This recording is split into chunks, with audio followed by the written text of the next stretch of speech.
Hello friends, welcome to மாங்கனி சமையல். இன்றைக்கி நம்ம மாங்கனி சமையலில் மிளகாய் கிள்ளி சாம்பார் எப்படி பண்ணுறதுன்னு பார்க்கலாம்.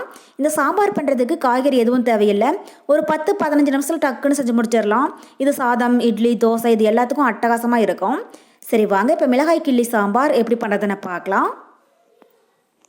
மிளகாய் கிள்ளி சாம்பார் பண்ணுறதுக்கு ஃபஸ்ட்டு நம்ம பருப்பை வேக வச்சு எடுத்துக்கலாம். அதுக்கு ஒரு குக்கரில் அரைக்கப் அளவுக்கு துவரம் பருப்பை 2 டைம் கழுவி எடுத்து வச்சுருக்கேன். அதை உள்ள சேர்த்துடலாம்.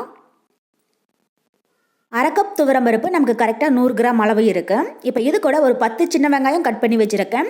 கூடவே ஒரு பச்சை மிளகாய், அப்புறம் பெரிய சைஸில் நல்லா பழமாக 2 தக்காளி கட் பண்ணி வச்சுருக்கேன். இதை உள்ள சேர்த்துடலாம். நான் பெரிய சைஸில் 2 தக்காளி எடுத்துருக்கேன். சின்னதாக இருந்துச்சுன்னா 3 அளவுக்கு சேர்த்துக்கோங்க.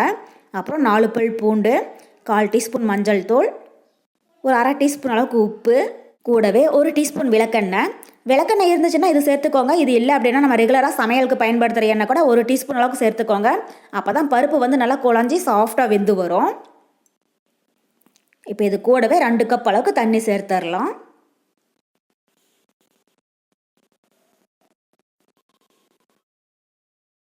சேர்த்துட்டு ஒரு டைம் லைட்டாக கலந்து விட்டுருங்க. இப்போ குக்கரடியை மூடி மீடியம் ஹீட்டில் 4லேருந்து 5 விசில் வேக விட்டுருங்க. அப்போ தான் பருப்பு வந்து நல்லா சாஃப்டாக வெந்து வரும். 4 விசில் வந்து ப்ரெஷர் ஃபுல்லாக ரிலீஸ் ஆனதுக்கப்புறமா எப்படி இருக்குன்னு பார்க்கலாம். பாருங்கள், இப்போ குக்கர் 4 விசில் வந்து ப்ரெஷர் ஃபுல்லாக ரிலீஸ் ஆகிடுச்சு. மூடி ஓப்பன் பண்ணி பார்க்கலாம். அவ்வளோதான். இப்போ நம்ம துவரம் பருப்பு, வெங்காயம், தக்காளி இது எல்லாமே நல்லா சாஃப்டாக வெந்து வந்திருக்கு. இப்போ ஒரு மத்து இல்லைன்னா மேசர் வச்சு இதை நல்லா மசிச்சு விட்டுருங்க. பருப்பு வேக வச்ச தண்ணி அதிகமாக இருந்துச்சுன்னா அதை தனியாக வடித்து எடுத்துட்டு அதுக்கப்புறமா பருப்பை கடைஞ்சிடுங்க. அந்த தண்ணியை கடைசியாக நம்ம சாம்பார் தாளிக்கிற போது கூடவே சேர்த்துடலாம். பருப்பை ரொம்பவே நைஸாக கடைஞ்சி எடுத்துடாதீங்க. கொஞ்சம் ஒன்றும் பாதியும் இருக்கிற மாதிரி கடைஞ்சி எடுத்துக்கோங்க. அப்போ தான் சாம்பார் வந்து ரொம்பவே டேஸ்டியாக இருக்கும். அவ்வளோதான். இப்போ பருப்பை கடைஞ்சாச்சு. அடுத்தது நம்ம சாம்பார் தாளிச்சிடலாம். அதுக்கு ஒரு கடாயில் 2 டேபிள் ஸ்பூன் அளவுக்கு எண்ணெய் சேர்த்து சூடுபடுத்திக்கோங்க.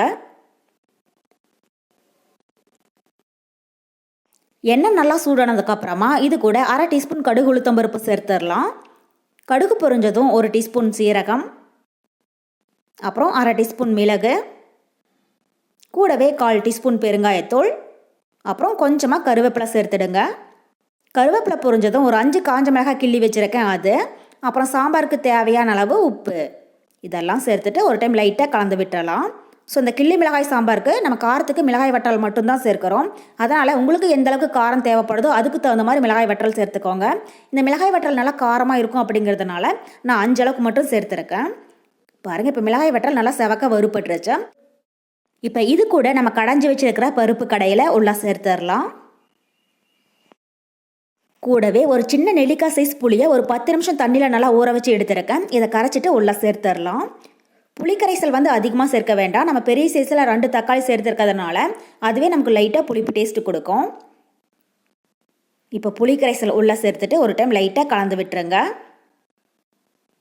இப்போ இந்த ஸ்டேஜில் உப்பு காரம் டேஸ்ட் பண்ணி பாருங்கள். உங்களுக்கு ஒரு வேளை உப்பு காரம் குறைவாக இருந்துச்சுனாலும் தேவையான அளவு சேர்த்துக்கோங்க. இந்த கிள்ளு மிளகாய் சாம்பார் வந்து ரொம்பவே திக்காக இல்லாமல் கொஞ்சம் தண்ணியாக இருந்துச்சுன்னா தான் டேஸ்ட்டு ரொம்பவே நல்லா இருக்கும். இப்போ இது கூட இன்னும் ஒரு அரை கப் அளவுக்கு தண்ணி சேர்த்துடலாம். சேர்த்துட்டு ஒரு டைம் நல்லா கலந்து விட்டுருங்க. அவ்வளோதான். இப்போ ஒரு 5 நிமிஷம் இருக்கட்டும். சாம்பார் நல்லா கொதிச்சதுக்கு அப்புறமா எப்படி இருக்குன்னு பார்க்கலாம். பாருங்கள், இப்போ சாம்பார் நல்லா கொதிச்சு புளியுடைய பச்சை ஸ்மெல் போயிடுச்சு.